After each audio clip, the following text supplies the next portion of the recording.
કેયુર બારોટ વિરુદ્ધ પોલીસ ફરિયાદ દાખલ થઈ, જ્યાં કેયુર બારોટની અમદાવાદથી જૂનાગઢ બદલી કરાઈ હતી।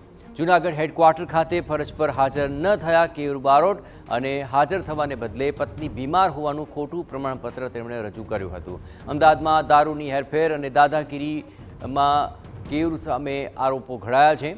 કેયુર બારોટ સામે ઉચ્ચ અધિકારી સમક્ષ રજૂઆત કરવામાં આવી હતી અને કેયુર બારોટ હાલ પોલીસ પકડથી દૂર છે। વધુ વિગતે વાત કરવા જોડાઈ રહ્યા છે TV9 સંવાદદાતા વિજયસિંહ, આ સમગ્ર મામલે હાલ શું વિગતો મળી રહી છે?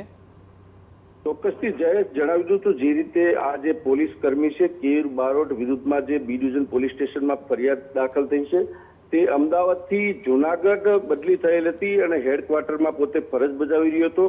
અમદાવાદમાં પણ અનેક તેમની ઉપર આક્ષેપ જે રીતે દારૂની હેરાફેરીની અને જે કેયુર બારોટ ઉપર ઉચ્ચ અધિકારીઓ સમક્ષ ફરિયાદ પણ થઈ હતી અને હેડક્વાર્ટરમાં ફરજ બજાવતા કેયુર બારોટે તેમના જે શીખની રજા ઉપર જવા માટે પોતાની પત્નીનું બીમાર હોવાનું ખોટું પ્રમાણપત્ર રજૂ કરવામાં આવ્યું। સમગ્ર બાબતે ડીવાયએસપીએ તપાસ કરતા જે મામલો સામે આવ્યો છે ને બી ડિવિઝનમાં પોલીસ ફરિયાદ દાખલ થઈ છે। હાલ જે કેયુર બારોટ જે પોલીસ કર્મી છે તે હાલ ફરાર છે।